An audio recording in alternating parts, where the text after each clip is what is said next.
ስለ ገንዘብ አያያዝ ማንም ያልነገረን እውነታ።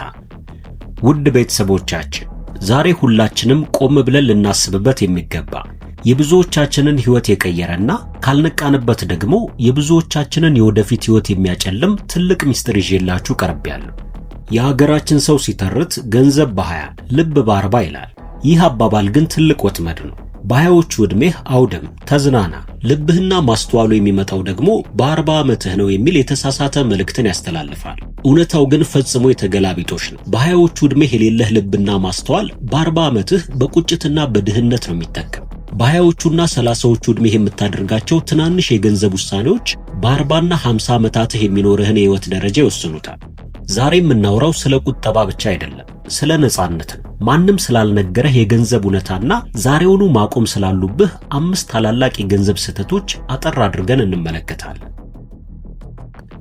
ቁጥር 1 ገንዘብ የስነ ልቦና ጨዋታ ነው።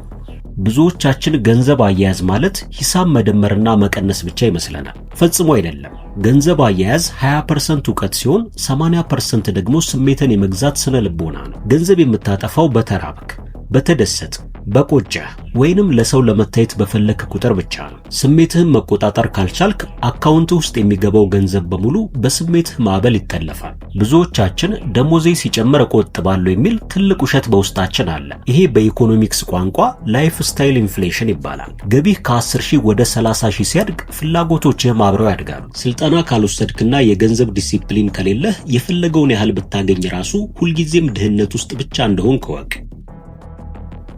ቁጥር 2 ስለ ሰው ብዙ መጨነቅ። አንደኛውና የብዙ ወጣቶች ትልቁ ጠላት ለታይታነት የሚወጣ ወጪ ወይንም ማህበራዊ ዕውቅናን ለማግኘት ከመጠን በላይ መሞከር ነው። እስቲ ራሳችሁን ጠይቁ። የምትገዟቸው ውድ ስልኮች፣ የምትለብሷቸው ብራንድ ጫማዎች ወይንም በየሳምንቱ የምትሄዱባቸው ውድ ካፌዎችና ጭፈራ ቤቶች ለእናንተ ደስታ ብላችሁ ያደረጋችሁት ነው ወይንስ ሰዎች ዋው ተሳክቶላችኋል እንዲሏችሁ? ብዙዎቻችን የማንወደውን ሰው ለማስደንገጥ የሌለንን ገንዘብ እየተበደርን የማያስፈልገንን ነገር እንገዛለን። ለዚህ መፍትሄው ታዲያ የ48 ሰዓታት ህግ ማውጣት ነው። ማንኛውንም የግድ አስገዳጅ ያልሆነ ነገር ለምሳሌ ልብስ፣ ስልክ፣ ዕቃ የመሳሰሉትን ለመግዛት ስታስቡ 48 ሰዓታትን ታገሱ። ከ2 ቀን በኋላ ያ ስሜት ከቀነሰ ዕቃው መጀመሪያውኑም አያስፈልጋችሁም ነበር ማለት ነው። ቁጥር 3 በራስ ላይ ኢንቨስት አለማድረግ። ሌላኛው ስህተት ኢንቨስትመንት ሲባል መሬት፣ ወርቅ ወይንም አክሲዮን መግዛት ብቻ ይመስለናል። ነገር ግን በ20ዎቹና 30ዎቹ ዕድሜህ ልታደርገው የምትችለው ትልቁና ከፍተኛው ትርፍ የሚያስገኘው ኢንቨስትመንት በራስ ላይ የምታደርገው ኢንቨስትመንት እንደሆነ ልብ በል። ብዙ ወጣቶች ዲግሪያቸውን ወይንም ዲፕሎማቸውን እንደጨረሱ መማር ያቆማሉ። ዓለም ግን በየቀኑ እየተቀየረች እንደሆነ ይረሳሉ። ኤአይ እና አዳዲስ ቴክኖሎጂዎች የድሮውን አሰራር በፍጥነት እየቀየሩት ነው። አሁን ላይ አንተ ራስህ ትልቁ የገቢ ማሽነሪ ነህ። ማሽነሪው አዲስ ዕውቀት፣ ክህሎትና ስልጠና ካላገኘ ዝገት ይጀምራል። ገቢህም እዛው ባለበት ይቆማል። ውድ ልብስ ለመግዛት የሚያቀማማው እጃችን 500 ወይንም 1000 ብር ከፍሎ መጽሐፍ ለመግዛት አሊያም ደግሞ ኦንላይን ኮርስ ለመውሰድ ሲሆን ይቆጥባል። ይሄ ትልቅ ስህተት ነው። ለዚህ መፍትሄው የ10% ህግን መከተል ነው። ማለትም ከምታገኘው ገቢ ላይ 10% የሚሆነውን ዕውቀትን ለሚያሳድጉ ነገሮች መድበው። መጽሐፍ ግዛ፣ አዳዲስ የዲጂታል ክህሎቶች ለምሳሌ እንደ ቪዲዮ ኤዲቲንግ፣ ማርኬቲንግ የመሳሰሉትን ተማር። ሁሌም መርሳት የሌለብህ የበለጠ ባወቅክ ቁጥር የበለጠ ታገኛለህ የሚለውን መርህ ነው። ቁጥር 4 በአንድ የገቢ ምንጭ ብቻ መተማመን። ሌላኛው ስህተት በአንድ የገቢ ምንጭ ወይንም በደሞዝ ላይ ብቻ መተማመን ነው። በአሁኑ የኢኮኖሚ ሁኔታ የዋጋ ግሽበት በየቀኑ እየጨመረ ባለበት ዘመን በአንድ ገቢ ብቻ መኖር ማለት በጣም አደገኛ ቁማር መጫወት ማለት ነው። ደሞዝህ ምንም ያህል ቢሆን ለአንድ ወር ብቻ ቢቋረጥ ህይወትህ ምን ሊሆን እንደሚችል አስበው ታውቃለህ? ከአንድ የገቢ ምንጭ መባረር ማለት ወደ ዜሮ መውረድ ማለት ነው። በ20ዎቹና 30ዎቹ ዕድሜህ ጉልበትህ፣ ሰዓትህና አእምሮህ ትኩስ ነው። ይሄ ወቅት ትርፍ ሰዓትህን ተጠቅመህ ተጨማሪ የገቢ ምንጭ የምትፈጥርበት ወርቃማ ጊዜ መሆኑን አትርሳ።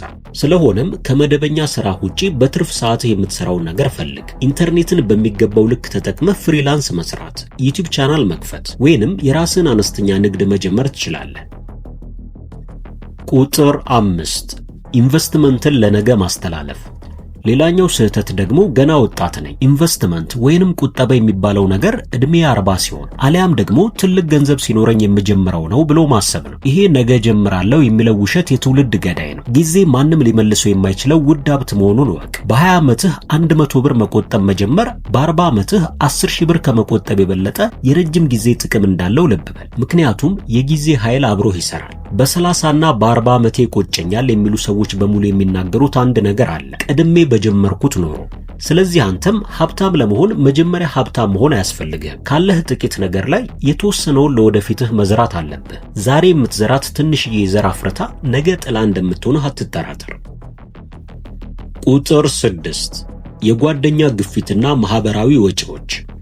ሌላኛው ስህተት ስለ ጓደኞቻችንና ስለ ማህበራዊ ህይወታችን አብዝተን መጨነቅ ነው። ታዋቂው የቢዝነስ አማካሪ ጂም ሮን አንተ ማለት አብረው ጊዜያቸውን የሚያሳልፉት የአምስቱ ሰዎች አማካኝ ውጤት ነህ ይላል። ይሄ በገንዘብ ረገድም ፍጹም እውነት ነው።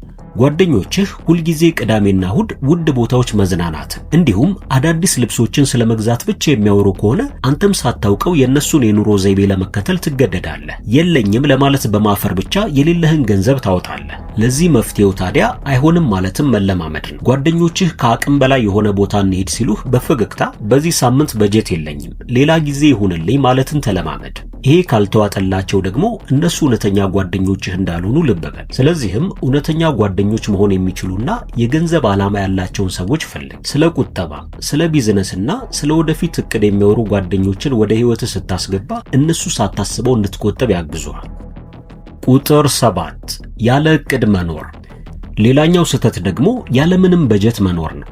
ብዙ ወጣቶች በወር የምታገኘውና የምታወጣው ስንት ነው ተብለው ቢጠየቁ ትክክለኛውን ቁጥር አያውቁትም። ገንዘብ አካውንታቸው ውስጥ ይገባል፣ ከዚያም እንደ ጉም በኖ ይጠፋል። በወሩ መጨረሻ ገንዘብ የት ገባ ብለው ይጨነቃሉ። ነገር ግን በጀት ማለት ገንዘብህን የት ሄድክ ብለህ ከመጠየቅ ይልቅ አንተ ራስህ እዚህ ቦታ ሂድ ብለህ የምታዝበት መሳሪያ ነው። ካርታ ሳይዙ ጉዞ መጀመር መጥፋትን እንደሚያስከትለው ሁሉ ያለ በጀት መኖርም ድህነትን ይጋብዛል። ስለሆነም ከዚህ በኋላ እያንዳንዱን ወጪ መዝግብ። ማለትም ለአንድ ወር ብቻ የምታወጣትን እያንዳንዷን ሳንቲም ከማስቲካ ጀምሮ በስልክ ወይንም በማስታወሻ ደብተር ላይ መዝግብ። ይህንን ማድረግህ በወሩ መጨረሻ የት ላይ ገንዘብ እንደምታባክን በግልጽ ያሳያል። ቁጥር 8 ከመጠን በላይ ፍርሃት። አዎ ገንዘብ እንዳይባክን መጠንቀቅ ጥሩ፣ ነገር ግን ፍርሃትህ ምንም አይነት እርምጃ እንዳትወስድ ካደረገህ ያ ራሱ ትልቅ ኪሳራ ነው።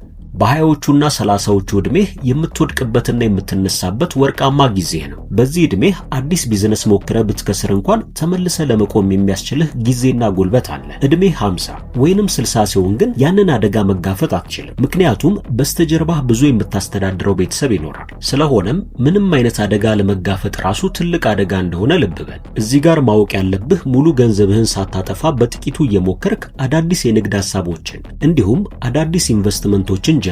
በዚህ ዕድሜህ የምትከስረው ከስራህ ለመቅረት ሳይሆን በሚቀጥለው ጊዜ እንዴት በተሻለ መንገድ ማሸነፍ እንደምትችል ለመማር ስለሆነ ውድቀትህን እንደ ትምህርት ውሰደው። ውድ ቤተሰቦቻችን ለዛሬ የነበረንን ዝግጅት በዚያ በቃ። በቀጣይ በተለያዩ አዝናኝና አስተማሪ ጉዳዮች መልሰን እስከምንገናኝ ድረስ ለቻናላችን አዲስ ከሆናችሁ ሰብስክራይብ በማድረግ ቤተሰብ ይሁኑ እንላለን። መልካም ቆይታ።